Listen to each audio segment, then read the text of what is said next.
So this is exactly how I was able to fix my Roku TCL TV black screen problem. So basically what I had to do is that I had to come around here and then look for this specific cable here, which is the power cable. So what I had to do is that I had to remove it. I'm just gonna show you here. I had to unplug it from the power source here completely. So I had to just remove it here from the power source. And then what I also had to do, I don't know why this worked, but this worked for me. I had to click on this power button here for about 5.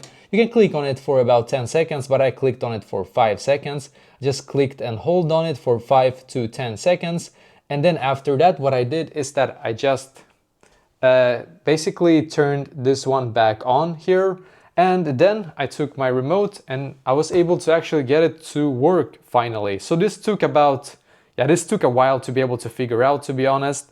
So sometimes what also works is that you have to basically click on this button right here, and then you can see now it should work. So this is how I was able to fix it myself.